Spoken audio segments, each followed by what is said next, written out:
بسم اللہ الرحمن الرحیم۔ شروع کرتا ہوں اللہ کے نام سے جو بے انتہا مہربان نہایت رحم والے ہیں۔ یا ایہا النبی اذا طلقتم النساء فطلقوہن لعدتہن واحصوا العدہ واتقوا اللہ ربکم لا تخرجوهن من بيوتهن ولا يخرجن إلا أن يأتين بفاحشة مبينة وتلك حدود الله ومن يتعد حدود الله فقد ظلم نفسه لا تدري لعل الله يحدث بعد ذلك أمرا۔ اے نبی اپنی امت سے کہیے کہ جب تم اپنی بیویوں کو طلاق دینا چاہو تو ان کی عدت میں انہیں طلاق دو اور عدت کا حساب رکھو، اور اللہ سے جو تمہارے پروردگار ہیں ڈرتے رہو۔ نہ تم انہیں ان کے گھروں سے نکالو اور نہ وہ خود نکلیں، ہاں یہ اور بات ہے کہ وہ کھلی برائی کر بیٹھیں۔ یہ ہیں اللہ کی مقرر کردہ حدیں، جو شخص اللہ کی حدوں سے آگے بڑھ جائے اس نے یقیناً اپنا ہی برا کیا۔ کوئی نہیں جانتا شاید اس کے بعد اللہ تعالیٰ کوئی نئی بات پیدا کر دے۔ سامعین، اب اس آیت کی تفسیر سماعت کیجیے۔ طلاق کے مسائل۔ اولاً تو نبی صلی اللہ علیہ وسلم سے شرافت و کرامت کے طور پر خطاب کیا گیا، پھر تبعاً آپ صلی اللہ علیہ وسلم کی امت سے خطاب کیا گیا اور طلاق کے مسئلے کو سمجھایا گیا۔ رسول اللہ صلی اللہ علیہ وسلم نے حفصہ رضی اللہ عنہا کو طلاق دی، پھر رجوع کر لیا۔ صحیح بخاری میں ہے کہ عبداللہ ابن عمر رضی اللہ عنہما نے اپنی بیوی صاحبہ کو حیض کی حالت میں طلاق دے دی۔ عمر رضی اللہ عنہ نے یہ واقعہ رسول اللہ سے بیان کیا، آپ ناراض ہوئے اور فرمایا اسے چاہیے کہ رجوع کر لے، پھر حیض سے پاک ہونے تک روکے رکھے، پھر دوسرا حیض آئے اور اس سے نہا لیں، پھر اگر جی چاہے طلاق دے دیں، یعنی اسی پاکیزگی کی حالت میں بات چیت کرنے سے پہلے۔ یہی وہ عدت ہے جس کا حکم اللہ تعالیٰ نے دیا ہے۔ یہ حدیث اور بھی بہت سی کتابوں میں بہت سی سندوں کے ساتھ مذکور ہے۔ عبد الرحمن ابن ایمن رحمۃ اللہ علیہ نے جو عزہ کے مولا ہیں ابو الزبیر رحمۃ اللہ علیہ کے سنتے ہوئے ابن عمر رضی اللہ عنہما سے سوال کیا کہ اس شخص کے بارے میں آپ کیا فرماتے ہیں جس نے اپنی بیوی کو حیض کی حالت میں طلاق دی؟ تو آپ نے فرمایا سنو، ابن عمر نے اپنی بیوی کو حیض کی حالت میں رسول اللہ کی زندگی میں طلاق دی تو رسول اللہ نے حکم دیا کہ انہیں لوٹا لے۔ چنانچہ ابن عمر رضی اللہ عنہما نے رجوع کر لیا، اور یہ بھی رسول اللہ نے فرمایا تھا کہ اس کے پاک ہو جانے کے بعد اسے اختیار ہے خواہ طلاق دے خواہ بسا لے۔ اور رسول اللہ نے اس آیت کی تلاوت کی، یا ایھا النبی اذا طلقتم النساء فطلقوہن فی قبل عدتہن۔ یہ روایت مسلم کی ہے۔ دوسری روایت میں فطلقوہن لعدتہن یعنی طہر کی حالت میں جماع سے پہلے۔ بہت سے بزرگوں نے یہی فرمایا ہے۔ ابن عباس رضی اللہ عنہما فرماتے ہیں یعنی حالت حیض میں طلاق نہ دو، نہ اس طہر میں طلاق دو جس میں جماع ہو چکا ہو، بلکہ اس وقت تک چھوڑ دو جب حیض آ جائے، پھر اس سے نہا لے تب ایک طلاق دے۔ اکرمہ فرماتے ہیں عدت سے مراد طہر ہے، قرء سے مراد حیض ہے، یا حمل کی حالت میں جب حمل ظاہر ہو۔ جس طہر میں مجامعت کر چکا ہے اس میں طلاق نہ دے، نہ معلوم حاملہ ہے یا نہیں۔ یہیں سے باسمجھ علماء نے احکام طلاق لیے ہیں، اور طلاق کی دو قسمیں کی ہیں، طلاق سنت و طلاق بدعت۔ طلاق سنت تو یہ ہے کہ طہر کی یعنی پاکیزگی کی حالت میں جماع کرنے سے پہلے طلاق دے دے یا حالت حمل میں طلاق دے، اور بدعی طلاق یہ ہے کہ حالت حیض میں طلاق دے یا طہر میں دے، لیکن مجامعت کر چکا ہے اور معلوم نہ ہو کہ حمل ہے یا نہیں۔ طلاق کی تیسری قسم بھی ہے جو نہ طلاق سنت ہے نہ طلاق بدعت، اور وہ نابالغہ کی طلاق ہے، اور اس عورت کی جسے حیض کے آنے سے نا امیدی ہو چکی ہو، اور اس عورت کی جس سے دخول نہ ہوا ہو۔ ان سب کی احکام اور تفصیلی بحث کی جگہ کتب فروع ہیں نہ کہ تفسیر، واللہ سبحانہ وتعالی اعلم۔ عدت کی حفاظت۔ پھر فرمان ہے کہ عدت کی حفاظت کرو، اس کی ابتدا اور انتہا کی دیکھ بھال رکھو، ایسا نہ ہو کہ عدت کی لمبائی عورت کو دوسرا خاوند کرنے سے روک دے، اور اس بارے میں اپنے معبود حقیقی اللہ تعالیٰ سے جو پروردگار عالم ہے ڈرتے رہو۔ عدت کے زمانے میں مطلقہ عورت کی رہائش کا مکان خاوند کے ذمے ہے، وہ اسے نکال نہ دے اور نہ خود اسے نکلنا جائز ہے۔ کیونکہ وہ اپنے خاوند کے حق میں رکی ہوئی ہے۔ فاحشۃ مبینۃ زنا کو بھی شامل ہے، اور اسے بھی کہ عورت اپنے خاوند کو تنگ کرے، اس کا خلاف کرے اور ایذا پہنچائے، یا بد زبانی و کج خلقی شروع کر دے اور اپنے کاموں سے اور اپنی زبان سے سسرال والوں کو تکلیف پہنچائے، تو ان صورتوں میں بے شک خاوند کو جائز ہے کہ اسے اپنے گھر سے نکال باہر کرے۔ یہ اللہ تعالیٰ کی مقرر کردہ حدیں ہیں، اللہ کی شریعت اور اللہ کے بتلائے ہوئے احکام ہیں۔ جو شخص ان پر عمل نہ کرے، انہیں بے حرمتی کے ساتھ توڑ دے، ان سے آگے بڑھ جائے، وہ اپنا ہی برا کرنے والا اور اپنی ہی جان پر ظلم ڈھانے والا ہے۔ شاید کہ اللہ کوئی نئی بات پیدا کر دے۔ اللہ کے ارادوں کو اور ہونے والی باتوں کو کوئی نہیں جان سکتا۔ عدت کا زمانہ مطلقہ عورت کو خاوند کے گھر گزارنے کا حکم دینا اللہ کی مصلحت سے ہے کہ ممکن ہے اس عدت میں اس کے خاوند کے خیالات بدل جائیں، طلاق دینے پر نادم ہو اور دل میں لوٹا لینے کا خیال پیدا ہو جائے، اور پھر رجوع کر کے دونوں میاں بیوی امن و امان سے گزارا کرنے لگیں۔ نیا کام پیدا کرنے سے مراد بھی رجعت ہے۔ اسی بنا پر بعض سلف اور ان کے تابعین، مثلا امام احمد بن حنبل رحمۃ اللہ علیہم وغیرہ کا مذہب ہے کہ مبتوتہ یعنی وہ عورت جس کی طلاق کے بعد خاوند کو رجعت کا حق باقی نہ رہا ہو، اس کے لیے عدت گزارنے کے زمانے تک مکان کا دینا خاوند کے ذمہ نہیں۔ اسی طرح جس عورت کا خاوند فوت ہو جائے، اسے بھی رہائشی مکان عدت تک کے لیے دینا اس کے وارثوں پر نہیں۔ ان کی اعتمادی دلیل فاطمہ بنت قیس فہریہ رضی اللہ عنہ والی حدیث ہے کہ جب ان کے خاوند ابو عمر ابن حفص رضی اللہ عنہ نے ان کو تیسری آخری طلاق دے دی، اور وہ اس وقت یہاں موجود نہ تھے بلکہ یمن میں تھے اور وہیں سے طلاق دی تھی، تو ان کے وکیل نے ان کے پاس تھوڑے سے جو بھیج دیے تھے کہ یہ تمہاری خوراک ہے۔ یہ بہت ناراض ہوئیں۔ اس نے کہا، بگڑتی کیوں ہو؟ تمہارا نفقہ کھانا پینا ہمارے ذمہ نہیں۔ یہ رسول اللہ صلی اللہ علیہ وسلم کے پاس آئیں۔ آپ نے فرمایا، ٹھیک ہے، تیرا نفقہ اس پر نہیں۔ عدت نفقہ اور رشکی مسلم میں ہے، نہ تیرے رہنے سہنے کا گھر، اور ان سے فرمایا کہ تم ام شریک کے گھر اپنی عدت گزارو۔ پھر فرمایا، وہاں تو میرے اکثر صحابہ جایا آیا کرتے ہیں، تم عبداللہ ابن ام مکتوم رضی اللہ عنہ کے ہاں اپنی عدت کا زمانہ گزار دو، وہ ایک نابینا آدمی ہے، تم وہاں آرام سے اپنے کپڑے بھی رکھ سکتی ہو۔ مسند احمد میں ہے کہ ان کے خاوند کو رسول اللہ نے کسی جہاد پر بھیجا تھا، انہوں نے وہیں سے انہیں طلاق بھیج دی۔ ان کے بھائی نے ان سے کہا کہ ہمارے گھر سے چلی جاؤ، انہوں نے کہا نہیں، جب تک عدت ختم نہ ہو جائے میرا رہنا سہنا اور کھانا پینا میرے خاوند کے ذمہ ہے۔ اس نے انکار کیا۔ آخر رسول اللہ کے پاس یہ معاملہ پہنچا۔ جب رسول اللہ کو یہ معلوم ہوا کہ یہ آخری تیسری طلاق ہے، تب آپ نے فاطمہ بنت قیس سے فرمایا، نا نفقہ گھر بار خاوند کے ذمے اس صورت میں ہے کہ اسے حق رجعت حاصل ہو، جب یہ نہیں تو وہ بھی نہیں، تم یہاں سے چلی جاؤ اور فلاں عورت کے گھر اپنی عدت گزارو۔ پھر فرمایا، وہاں تو صحابہ کی آمد و رفت ہے، تم ابن ام مکتوم کے گھر عدت کا زمانہ گزارو، وہ نابینا ہیں، تمہیں دیکھ نہیں سکتے۔ طبرانی میں ہے، یہ فاطمہ بنت قیس رضی اللہ عنہ ضحاک ابن قیس قرشی رضی اللہ عنہ کی بہن تھی، ان کے خاوند مخزومی قبیلے کے تھے۔ طلاق کی خبر کے بعد ان کے نفقے طلب کرنے پر ان کے خاوند کے اولیاء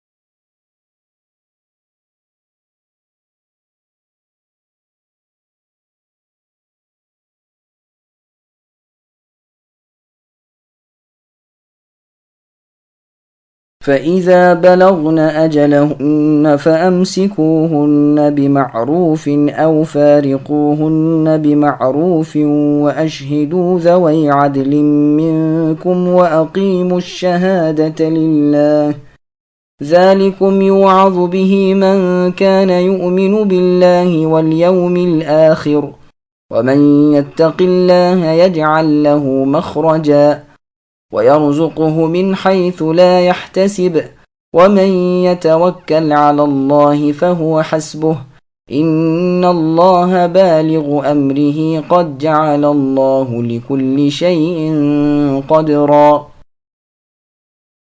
بس جب یہ عورتیں اپنی عدت پوری کرنے کے قریب پہنچ جائیں تو انہیں یا تو قاعدے کے مطابق اپنے نکاح میں رہنے دو یا دستور کے مطابق انہیں الگ کر دو، اور آپس میں سے 2 عادل شخصوں کو گواہ کر لو اور اللہ کی رضامندی کے لیے ٹھیک ٹھیک گواہی دو۔ یہی ہے وہ جس کی نصیحت اسے کی جاتی ہے جو اللہ پر اور قیامت کے دن پر ایمان رکھتا ہو، اور جو شخص اللہ سے ڈرتا ہے اللہ اس کے چھٹکارے کی شکل نکال دیتے ہیں اور اسے ایسی جگہ سے روزی دیتے ہیں جس کا اسے گمان بھی نہ ہو، اور جو شخص اللہ پر توکل کرے گا اللہ اسے کافی ہوں گے۔ اللہ تعالیٰ اپنا کام پورا کر کے ہی رہیں گے۔ اللہ تعالیٰ نے ہر چیز کا ایک اندازہ مقرر کر رکھا ہے۔ سامعین، اب ان آیتوں کی تفسیر سماعت کیجیے۔ عدت کے مسائل۔ ارشاد ہوتا ہے کہ عدت والی عورت کی عدت جب پوری ہونے کے قریب پہنچ جائے تو ان کے خاوندوں کو چاہیے کہ 2 باتوں میں سے ایک کر لیں، یا تو انہیں بھلائی اور سلوک کے ساتھ اپنے ہی نکاح میں روک رکھیں، یعنی طلاق جو دی تھی اس سے رجوع کر کے باقاعدہ اس کے ساتھ بود و باش رکھیں، یا انہیں اور طلاق دے دیں لیکن برا کہے بغیر، گالی گلوچ دیے بغیر، سرزنش اور ڈانٹ ڈپٹ بغیر، بھلائی اچھائی اور خوبصورتی کے ساتھ۔ یہ یاد رہے کہ رجعت کا اختیار اس وقت ہے جب ایک طلاق ہوئی ہو یا 2 ہوئی ہوں۔ پھر آگے اللہ فرماتے ہیں اگر رجعت کا ارادہ ہو اور رجعت کرو یعنی لوٹا لو تو اس پر 2 عادل مسلمان گواہ رکھ لو۔ ابو داؤد اور ابن ماجہ کی حدیث میں ہے کہ عمران ابن حسین رضی اللہ عنہ سے دریافت کیا گیا کہ ایک شخص اپنی بیوی کو طلاق دیتا ہے، پھر اس سے جماع کرتا ہے، نہ طلاق پر گواہ رکھتا ہے نہ رجعت پر، تو آپ نے فرمایا اس نے خلاف سنت طلاق دی اور خلاف سنت رجوع کیا۔ طلاق پر بھی گواہ رکھنا چاہیے اور رجعت پر بھی، اب دوبارہ ایسا نہ کرنا۔ عطا رحمۃ اللہ علیہ فرماتے ہیں نکاح، طلاق، رجعت بغیر 2 عادل گواہوں کے جائز نہیں، جیسے فرمان الہی ہے، ہاں مجبوری ہو تو اور بات ہے۔ پھر آگے اللہ فرماتے ہیں گواہ مقرر کرنے کا اور سچی شہادت دینے کا حکم انہیں ہو رہا ہے جو اللہ پر اور پچھلے دن یعنی قیامت کے دن پر ایمان رکھتے ہیں، اللہ کی شریعت کے پابند اور عذاب آخرت سے ڈرنے والے ہوں۔ امام شافعی رحمۃ اللہ علیہ فرماتے ہیں رجعت پر گواہ رکھنا واجب ہے، جس طرح ان کے نزدیک ابتدائے نکاح پر گواہ رکھنا واجب ہے۔ گو آپ سے ایک دوسرا قول بھی مروی ہے، ایک اور جماعت کا بھی یہی قول ہے۔ اس مسئلے کو ماننے والی علماء کرام کی جماعت یہ بھی کہتی ہے کہ رجعت بغیر زبانی کہے ثابت نہیں ہوتی، کیونکہ گواہ رکھنا ضروری ہے، اور جب تک زبان سے نہ کہے گواہ کیسے مقرر کیے جائیں گے۔ پھر فرماتے ہیں کہ جو شخص احکام الہی بجا لائے، اس کے حرام کردہ چیزوں سے پرہیز کرے، اللہ تعالیٰ اس کے لیے مخلصی پیدا کرتے ہیں اور ایسی جگہ سے اس طرح رزق پہنچاتے ہیں کہ اس کے خواب و خیال میں بھی نہ ہو۔ ابن ابی حاتم میں ہے عبداللہ بن مسعود رضی اللہ عنہ فرماتے ہیں کہ قرآن میں بہت ہی جامع آیت ان اللہ یأمر بالعدل والاحسان ہے، اور سب سے زیادہ کشادگی کا وعدہ اس آیت ومن یتق اللہ میں ہے۔ ابن عباس رضی اللہ عنہما فرماتے ہیں اسے اللہ تعالیٰ دنیا اور آخرت کی کرب و بے چینی سے نجات دیں گے۔ ربیع رحمۃ اللہ علیہ فرماتے ہیں لوگوں پر جو کام بھاری ہو اس پر آسان ہو جائے گا۔ اکرمہ رحمۃ اللہ علیہ فرماتے ہیں مطلب یہ ہے کہ جو شخص اپنی بیوی کو اللہ کے حکم کے مطابق طلاق دے گا اللہ اسے نکاسی اور نجات دیں گے۔ ابن مسعود رضی اللہ عنہ وغیرہ سے مروی ہے کہ وہ جانتے ہیں کہ اللہ اگر چاہیں دیں گے، اگر نہ چاہیں نہ دیں گے۔ قتادہ رحمۃ اللہ علیہ فرماتے ہیں تمام امور کے شبہ سے اور موت کی تکلیف سے بچا لیں گے اور روزی ایسی جگہ سے دیں گے جہاں کا گمان بھی نہ ہو۔ سدی رحمۃ اللہ علیہ فرماتے ہیں یہاں اللہ سے ڈرنے کے یہ معنی ہے کہ سنت کے مطابق طلاق دے اور سنت کے مطابق رجوع کرے۔ سدی فرماتے ہیں کہ عوف ابن مالک الاشجعی رضی اللہ عنہ کے صاحبزادے کو کفار گرفتار کر کے لے گئے اور انہیں جیل خانے میں ڈال دیا۔ ان کے والد رسول اللہ کے پاس آتے اور اپنے بیٹے کی حالت اور حاجت، مصیبت اور تکلیف بیان کرتے رہتے۔ رسول اللہ انہیں صبر کی تلقین کرتے اور فرماتے عن قریب اللہ تعالیٰ ان کے لیے چھٹکارے کی سبیل بنا دیں گے۔ تھوڑے ہی دن گزرے ہوں گے جو ان کے بیٹے دشمنوں میں سے نکل بھاگے، راستے میں دشمنوں کی بکریوں کا ریوڑ مل گیا جسے اپنے ساتھ ہکا لائے اور بکریاں لیے ہوئے اپنے والد کی خدمت میں جا پہنچے۔ بس یہ آیت اتری کہ متقی بندوں کو اللہ تعالیٰ نجات دیتے ہیں اور اس کا گمان بھی نہ ہو وہاں سے اسے روزی پہنچاتے ہیں۔ مسند احمد میں ہے کہ ایک مرتبہ ابن عباس رضی اللہ عنہما رسول اللہ کے ساتھ آپ کی سواری پر آپ کے پاس بیٹھے ہوئے تھے، جو آپ نے فرمایا، بچے میں تمہیں چند باتیں سکھاتا ہوں، سنو۔ تم اللہ کی یاد رکھو، یعنی اللہ کو یاد کرو، وہ تمہیں یاد رکھیں گے۔ اللہ کے حکم کی حفاظت کرو تو اللہ کو اپنے پاس بلکہ اپنے سامنے پاؤ گے۔ جب کچھ مانگنا ہو اللہ ہی سے مانگو، جب مدد طلب کرنی ہو تو اللہ ہی سے مدد چاہو، اور جان لو کہ اگر تمام امت مل کر تمہیں نفع پہنچانا چاہے اور اللہ کو منظور نہ ہو تو ذرا سا بھی نفع نہیں پہنچا سکتی، اور اسی طرح سارے کے سارے جمع ہو کر تمہیں کوئی نقصان پہنچانا چاہیں تو بھی نہیں پہنچا سکتے اگر تقدیر میں نہ لکھا ہو۔ قلمیں اٹھ چکی اور صحیفے خشک ہو گئے۔ ترمذی میں بھی یہ حدیث ہے، امام ترمذی اسے حسن صحیح کہتے ہیں۔ مسند احمد کی اور حدیث میں ہے، جسے کوئی حاجت ہو اور وہ لوگوں کی طرف لے جائے تو بہت ممکن ہے کہ وہ سختی میں پڑ جائے اور کام مشکل ہو جائے، اور جو اپنی حاجت اللہ کی طرف لے جائے اللہ تعالیٰ ضرور اس کی مراد پوری کرتے ہیں، یا تو جلدی اسی دنیا میں ہی یا دیر کے بعد یعنی موت کے بعد۔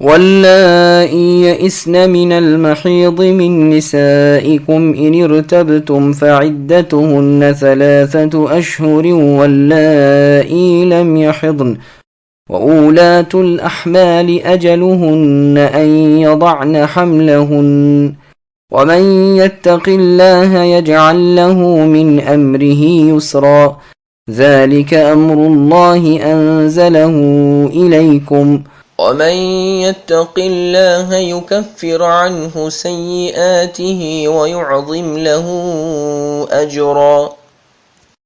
اور تمہاری عورتوں میں سے جو عورتیں حیض سے نا امید ہو گئی ہوں، اگر تمہیں شبہ ہو تو ان کی عدت 3 مہینے ہے، اور ان کی بھی جنہیں ابھی حیض آنا شروع ہی نہ ہوا ہو، اور حاملہ عورتوں کی عدت ان کے بچے کا پیدا ہو جانا ہے، اور جو شخص اللہ تعالیٰ سے ڈرے گا اللہ اس کے ہر کام میں آسانی کر دیں گے۔ یہ اللہ کا حکم ہے جو اللہ نے تمہارے پاس بھیجا ہے، اور جو شخص اللہ سے ڈرے گا اللہ اس کے گناہ دور کر دیں گے اور اسے بڑا بھاری اجر دیں گے۔ سامعین، اب ان آیتوں کی تفسیر سماعت کیجیے۔ حاملہ اور نا امید عورت کی عدت۔ جن بڑھیا عورتوں کے بوجہ اپنی بڑی عمر کے ایام بند ہو گئے ہوں، ان کی عدت یہاں بتلائی جاتی ہے کہ 3 مہینے کی عدت گزاریں، جیسے کہ ایام والی عورتوں کی عدت 3 حیض ہے، ملاحظہ ہو سورہ بقرہ کی آیت۔ اسی طرح وہ نابالغ لڑکیاں جو اس عمر کو نہیں پہنچی کہ انہیں کپڑے آئیں، ان کی عدت بھی 3 مہینے رکھی۔ اگر تمہیں شک ہو، اس کی تفسیر میں 2 قول ہیں۔ ایک تو یہ کہ یہ خون دیکھ لیں اور تمہیں شبہ گزرے کہ آیا حیض کا خون ہے یا استحاضے کی بیماری کا۔ دوسرا قول یہ ہے کہ ان کی عدت کے حکم میں تمہیں شک باقی رہ جائے اور تم اسے نہ پہچان سکو تو 3 مہینے یاد رکھ لو۔ یہ دوسرا قول ہی زیادہ ظاہر ہے۔ اس کی دلیل یہ روایت بھی ہے کہ ابی بن کعب رضی اللہ عنہ نے کہا تھا، اللہ کے رسول، بہت سی عورتوں کی عدت ابھی بیان نہیں ہوئی، کم سن لڑکیاں، بوڑھی بڑی عورتیں اور حمل والی عورتیں۔ اس کے جواب میں یہ آیت اتری، لیکن اس کی سند ضعیف ہے۔ پھر حاملہ کی عدت بیان فرمائی کہ وضع حمل اس کی عدت ہے، گو طلاق یا خاوند کی موت کے ذرا سی دیر بعد ہی ہو جائے، جیسے کہ اس آیت کریمہ کے الفاظ ہیں اور احادیث نبویہ سے ثابت ہے، اور جمہور علماء سلف و خلف کا قول ہے۔ ہاں، علی اور ابن عباس رضی اللہ عنہما سے مروی ہے کہ سورہ بقرہ کی آیت اور اس آیت کو ملا کر ان کا فتویٰ ہے کہ ان دونوں میں جو زیادہ دیر میں ختم ہو وہ عدت یہ گزارے، یعنی اگر بچہ 3 مہینے سے پہلے پیدا ہو گیا تو 3 مہینے کی عدت، اور 3 مہینے گزر چکے اور بچہ پیدا نہیں ہوا تو بچے کے ہونے تک عدت ہے۔ صحیح بخاری میں ابو سلمہ رضی اللہ عنہ سے روایت ہے کہ ایک شخص ابن عباس رضی اللہ عنہما کے پاس آیا. اس وقت ابو ہریرہ رضی اللہ عنہ بھی وہاں موجود تھے. اس سائل نے سوال کیا کہ اس عورت کے بارے میں آپ کا کیا فتویٰ ہے جسے اپنے خاوند کے انتقال کے بعد 40ویں دن بچہ ہو جائے؟ آپ رضی اللہ عنہ نے فرمایا دونوں عدتوں میں سے آخری عدت اسے گزارنی پڑے گی، یعنی اس صورت میں 3 مہینے کی عدت اس پر ہے. ابو سلمہ رضی اللہ عنہ نے کہا قرآن میں جو ہے کہ حمل والیوں کی عدت بچے کا ہو جانا ہے. ابو ہریرہ رضی اللہ عنہ نے فرمایا میں بھی اپنے چچازاد بھائی ابو سلمہ رضی اللہ عنہ کے ساتھ ہوں، یعنی میرا بھی یہی فتویٰ ہے. ابن عباس رضی اللہ عنہما نے اسی وقت اپنے غلام قریب کو مائی ام سلمہ رضی اللہ عنہ کے پاس بھیجا کہ جاؤ ان سے یہ مسئلہ پوچھ آؤ. انہوں نے فرمایا سبیعہ اسلمیہ رضی اللہ عنہ کے شوہر قتل کیے گئے اور یہ اس وقت 2 جیا تھیں. 40 راتوں کے بعد بچہ ہو گیا.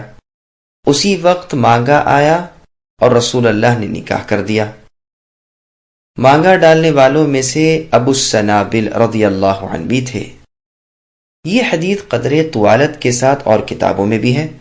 عبداللہ بن عتبہ رضی اللہ عنہ نے عمر ابن عبداللہ ابن ارقم زہری کو لکھا کہ وہ سبیعہ بنت حارث اسلمیہ رضی اللہ عنہ کے پاس جائیں اور ان سے ان کا واقعہ دریافت کر کے انہیں لکھ بھیجیں. یہ گئے، دریافت کیا اور لکھا کہ ان کے خاوند سعد بن خولہ رضی اللہ عنہ تھے.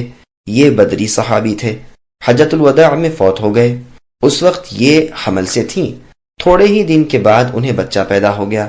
جب نفاس سے پاک ہوئیں تو اچھے کپڑے پہن کر تجمل یعنی زیب و زینت اختیار کر کے بیٹھ گئیں. ابو السنابل بن بعلک رضی اللہ عنہ جب ان کے پاس آئے تو انہیں اس حالت میں دیکھ کر کہنے لگے تم جو اس طرح بیٹھی ہو تو کیا نکاح کرنا چاہتی ہو؟ واللہ تم نکاح نہیں کر سکتی جب تک کہ 4 مہینے 10 دن نہ گزر جائیں. میں یہ سن کر چادر اوڑھ کر رسول اللہ کی خدمت میں حاضر ہوئی اور آپ سے مسئلہ پوچھا. رسول اللہ نے فرمایا بچہ پیدا ہوتے ہی تم عدت سے نکل گئی، اب تمہیں اختیار ہے، اگر تم چاہو اپنا نکاح کر لو. صحیح بخاری میں اس آیت کے تحت میں اس حدیث کے وارد کرنے کے بعد یہ بھی ہے کہ محمد بن سیرین رحمۃ اللہ علیہ ایک مجلس میں تھے جہاں عبد الرحمن بن ابی لیلہ بھی تھے جن کی تعظیم و تکریم ان کے ساتھی بہت ہی کیا کرتے تھے. انہوں نے حاملہ کی عدت آخری 2 عدتوں میں کی میعاد بتلائی. اس پر میں نے سبیعہ رضی اللہ عنہ والی حدیث بیان کی. اس پر میرے بعض ساتھی مجھے ٹھوکے لگانے لگے. میں نے کہا پھر تو میں نے بڑی جرت کی اگر عبداللہ پر میں نے بہتان باندھا، حالانکہ وہ کوفے کے کونے میں زندہ موجود ہیں. بس وہ ذرا شرما گئے اور کہنے لگے لیکن ان کے چچا تو یہ نہیں کہتے. میں ابو عطیہ مالک ابن عامر سے ملا. انہوں نے مجھے سبیعہ رضی اللہ عنہ والی حدیث پوری سنائی. میں نے کہا تم نے اس بابت عبداللہ سے بھی کچھ سنا ہے؟ فرمایا ہم عبداللہ رضی اللہ عنہ کے پاس تھے. آپ نے فرمایا کیا تم اس پر سختی کرتے ہو اور رخصت نہیں دیتے؟ سورہ نساء قصرہ یعنی سورہ طلاق سورہ نساء طولہ کے بعد اتری ہے اور اس میں فرمان ہے کہ حاملہ عورت کی مدت وضع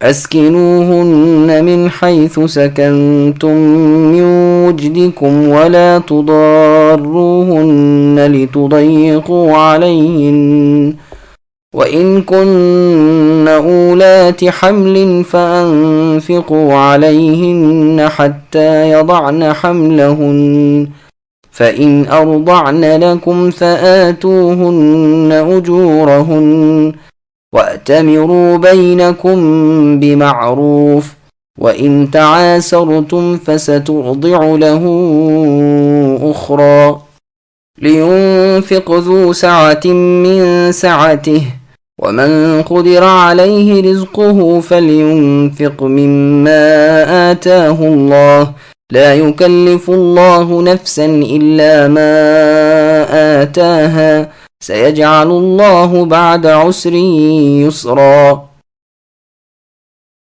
تم اپنی طاقت کے مطابق جہاں تم رہتے ہو وہاں ان طلاق والی عورتوں کو بھی بساؤ اور انہیں تنگ کرنے کے لیے تکلیف نہ پہنچاؤ، اور اگر یہ حمل سے ہوں تو جب تک کہ بچہ پیدا ہو لے انہیں خرچ دیتے رہا کرو، پھر اگر تمہارے کہنے سے وہیں دودھ پلائیں تو تم انہیں ان کی اجرت دے دو، اور باہم مناسب طور پر مشورہ کر لیا کرو، اور اگر تم آپس میں کشمکش کرو تو اس کے کہنے سے کوئی اور دودھ پلائے گی۔ کشادگی والے کو اپنی کشادگی سے خرچ کرنا چاہیے، اور جس پر اس کے رزق کی تنگی کی گئی ہو اسے چاہیے کہ جو کچھ اللہ تعالیٰ نے اسے دے رکھا ہے اسی میں سے اپنی حسب حیثیت دے۔ کسی شخص کو اللہ تکلیف نہیں دیتے مگر اتنی ہی جتنی طاقت اسے دے رکھی ہے۔ اللہ تعالیٰ تنگی کے بعد آسانی فراغت بھی کر دیں گے۔ سامعین، اب ان آیتوں کی تفسیر سماعت کیجیے۔ عورتوں پر خرچ کرنا۔ اللہ تعالیٰ اپنے بندوں کو حکم دیتے ہیں کہ جب ان میں سے کوئی اپنی بیوی کو طلاق دے تو عدت کے گزر جانے تک اس کے رہنے سہنے کو اپنا مکان دے۔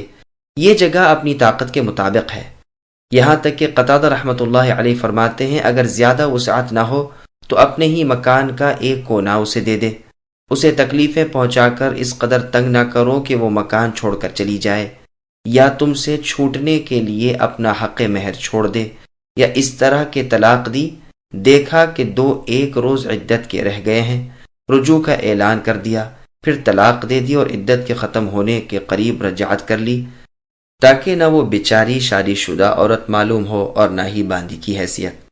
پھر ارشاد ہوتا ہے کہ اگر طلاق والی عورت حمل سے ہو تو بچہ ہونے تک اس کا نان و نفقہ اس کے خاوند کے ذمے ہے۔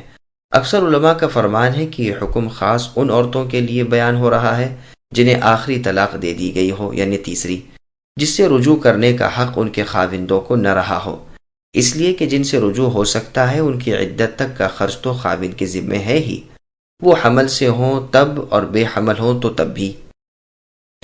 اور حضرات علماء فرماتے ہیں کہ یہ حکم بھی انہی عورتوں کا بیان ہو رہا ہے جن سے رجعت کا حق حاصل ہے، کیونکہ اوپر بھی یعنی گزشتہ آیتوں میں انہی کا بیان تھا، اسے الگ اس لیے بیان کر دیا کہ عموماً حمل کی مدت لمبی ہوتی ہے، تو کوئی یہ نہ سمجھ بیٹھے کہ عدت کے زمانے جتنا نفقہ تو ہمارے ذمے ہے پھر نہیں، اس لیے صاف طور پر فرما دیا کہ رجعیت والی طلاق کے وقت اگر عورت حمل سے ہو تو جب تک بچہ نہ ہو اس کا کھلانا پلانا خاوند کے ذمے ہے۔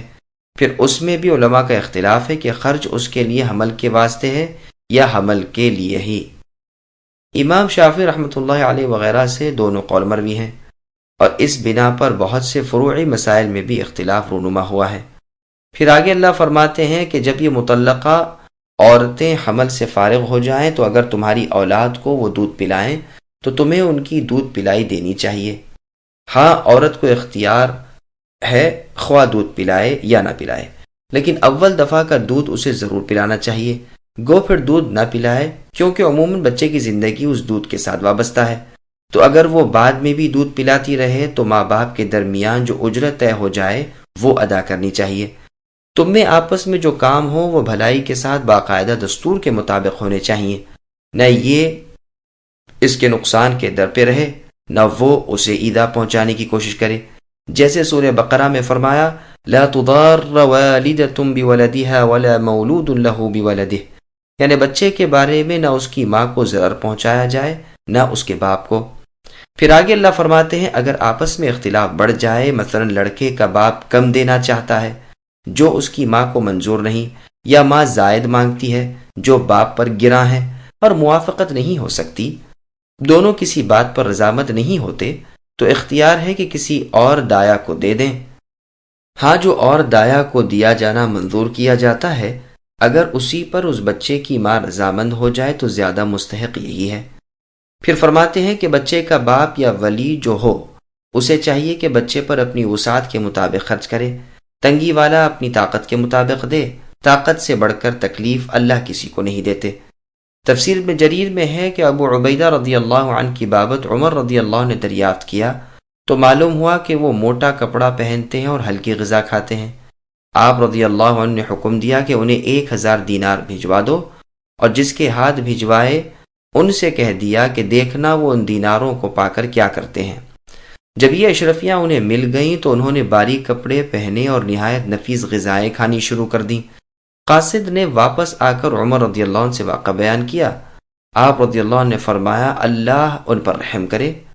انہوں نے اس آیت پر عمل کیا کہ کشادگی والا اپنی کشادگی کے مطابق خرچ کرے اور تنگی ترشی والا اپنی حالت کے مطابق۔ پھر اللہ تعالیٰ سچا وعدہ دیتے ہیں کہ وہ تنگی کے بعد آسانی کر دیں گے، جیسے اور جگہ فرمایا فَإِنَّ مَعَ الْعُسْرِ يُسْرًا، تحقیق سختی کے ساتھ آسانی ہے۔ مسند احمد کی حدیث اس جگہ وارد کرنے کے قابل ہے جس میں ہے کہ ابو ہریرہ رضی اللہ عنہ نے فرمایا اگلے زمانے میں ایک میاں بیوی تھے جو فقر و فاقہ سے اپنی زندگی گزار رہے تھے، پاس کچھ بھی نہ تھا۔ ایک مرتبہ یہ شخص سفر سے آیا اور سخت بھوکا تھا، بھوک کے مارے بے تاب تھا۔ آتے ہی اپنی بیوی سے پوچھا کچھ کھانے کو ہے؟ اس نے کہا ہاں۔ آپ خوش ہو جائیے، اللہ تعالیٰ کی دی ہوئی روزی ہمارے ہاں آ پہنچی ہے۔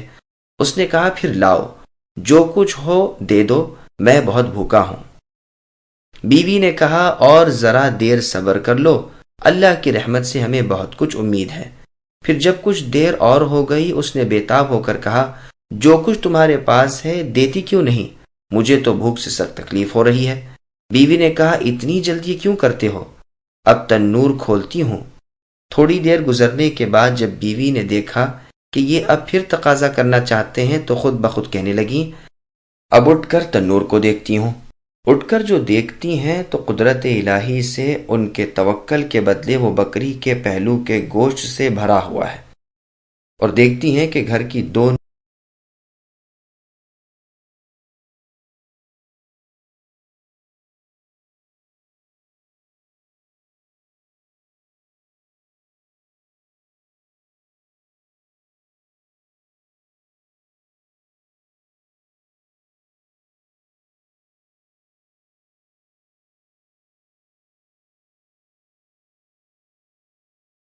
وكأين من قرية عتت عن أمر ربها ورسله فحاسبناها حسابا شديدا وعذبناها عذابا نكرا فذاقت وبال أمرها وكان عاقبة أمرها خسرا أعد الله لهم عذابا شديدا فاتقوا الله يا أولي الألباب الذين آمنوا قد أنزل الله إليكم ذكرا رسولا يتلو عليكم آيات الله مبينات ليخرج الذين آمنوا وعملوا الصالحات من الظلمات إلى النور ومن يؤمن بالله ويعمل صالحا يدخله جنات تجري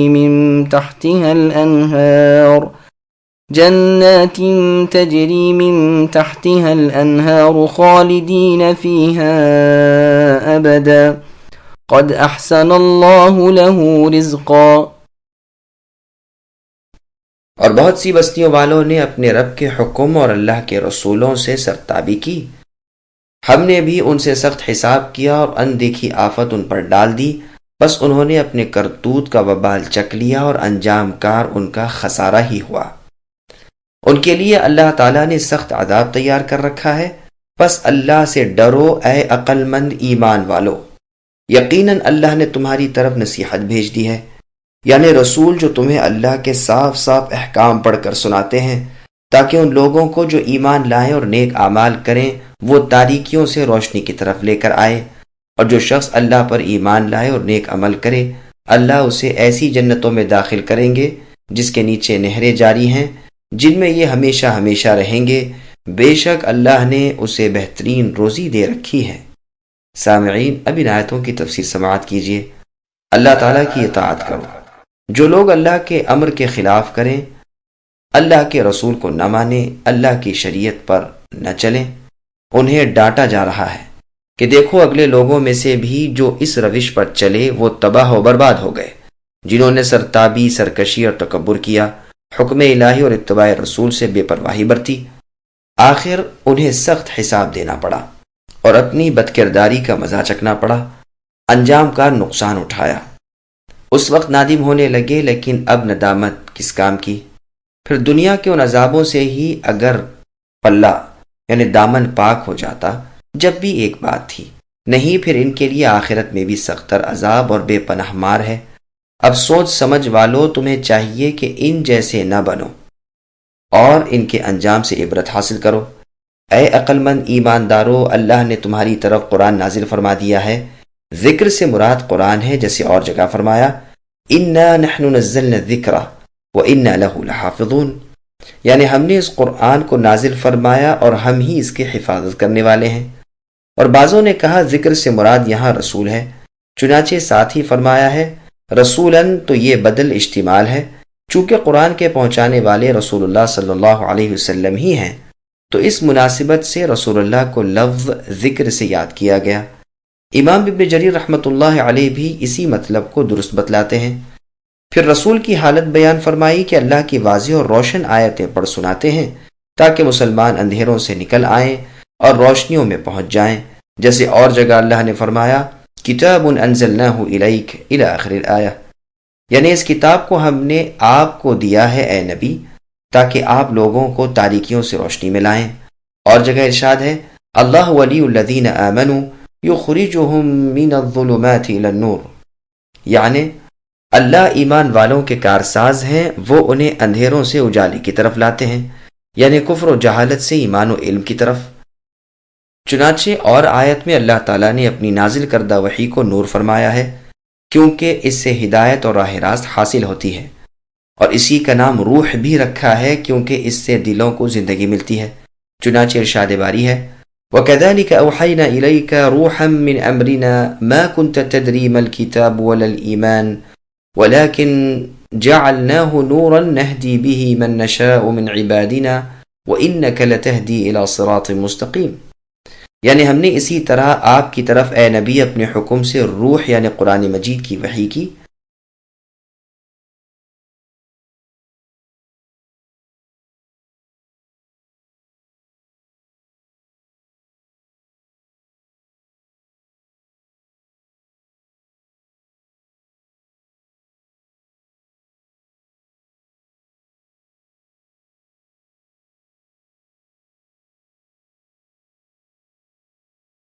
الله الذي خلق 7 سماوات ومن الأرض مثلهن يتنزل الأمر بينهن لتعلموا أن الله على كل شيء قدير وأن الله قد أحاط بكل شيء علما۔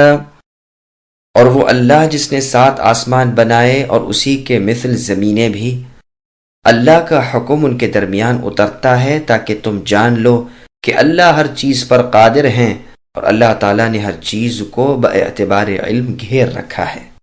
سامعین اب اس آیت کی تفسیر سماعت کیجیے۔ 7 زمینوں کا ذکر۔ اللہ تعالیٰ اپنی قدرت کاملہ اور اپنی عظیم الشان سلطنت کا ذکر فرماتے ہیں تاکہ مخلوق اللہ کی عظمت و عزت کا خیال کر کے اللہ کے فرمان کو قدر کی نگاہ سے دیکھے اور اس پر عامل بن کر اللہ کو خوش کرے۔ تو فرمایا کہ 7 آسمان کے خالق اللہ تعالیٰ ہی ہیں، جیسے نوح علیہ السلام نے اپنی قوم سے فرمایا تھا الم تروا کیف خلق اللہ 7 سماوات طباقا، کہ کیا میری قوم کے لوگوں تم نہیں دیکھتے کہ اللہ پاک نے 7 آسمانوں کو کس طرح اوپر تلے پیدا کیا ہے۔ اور جگہ ارشاد ہے تسبح له السماوات السبع والارض ومن فیہن، یعنی 7 آسمان اور زمین اور ان میں جو کچھ ہے سب اللہ کی تسبیح پڑھتے ہیں۔ پھر فرماتے ہیں اسی یعنی آسمان کے مثل زمینیں ہیں، جیسے کہ بخاری و مسلم کی صحیح حدیث میں ہے جو شخص ظلم کر کے کسی کی ایک بالشت بھر زمین لے لے گا اسے 7 زمینوں کا طوق پہنایا جائے گا۔ صحیح بخاری میں ہے اسے 7ویں زمین تک دھسا دیا جائے گا۔ میں نے اس کی تمام سندیں اور کل الفاظ شروع، ابتدا اور انتہا میں زمین کی پیدائش کے ذکر میں بیان کر دیے ہیں، فالحمدللہ۔ جن بعض لوگوں نے کہا ہے کہ اس سے مراد 7 اقلیم ہے، انہوں نے بے فائدہ دوڑ بھاگ کی ہے اور اختلاف بیجا میں پھنس گئے ہیں اور بلا دلیل قرآن و حدیث کا صریح خلاف کیا ہے۔ سورہ حدید میں آیت هو الاول والآخر کی تفسیر میں 7 زمینوں کا اور ان کے درمیان کی دوری کا اور ان کی موٹائی کا جو 500 سال کی ہے پورا بیان ہو چکا ہے۔ ابن مسعود رضی اللہ عنہ وغیرہ بھی یہی فرماتے ہیں۔ ایک اور حدیث میں بھی ہے ساتوں آسمان اور جو کچھ ان میں اور ان کے درمیان ہے، اور ساتوں زمینیں اور جو کچھ ان میں اور ان کے درمیان ہے، کرسی کے مقابلے میں ایسے ہیں جیسے کسی لمبے چوڑے بہت چٹیل میدان میں ایک چھلا پڑا ہو۔ ابن جریر میں ابن عباس رضی اللہ عنہما سے مروی ہے کہ اگر میں اس کی تفسیر تمہارے سامنے بیان کروں تو اسے نہ مانو گے، اور نہ ماننا جھوٹا جاننا ہے۔ اور روایت میں ہے کہ کسی شخص نے اس آیت کا مطلب پوچھا تھا، اس پر آپ نے فرمایا تھا کہ میں کیسے باور کر لوں کہ جو میں تجھے بتلاؤں گا تو اس کا انکار نہ کرے گا۔ اور روایت میں مروی ہے کہ ہر زمین میں مثل ابراہیم کے اور اس زمین کی مخلوق کے ہیں، اور ابن مثنیٰ والی اس روایت میں آیا ہے ہر آسمان میں مثل ابراہیم علیہ السلام کے ہے۔ بیہقی کی کتاب الاسماء و صفات میں ابن عباس رضی اللہ عنہما کا قول ہے کہ ساتوں زمینوں میں سے ہر ایک میں نبی ہے، مثل تمہارے نبی کے، اور آدم ہے مثل آدم علیہ السلام کے، اور نوح ہے مثل نوح کے، اور ابراہیم ہے مثل ابراہیم علیہ السلام کے،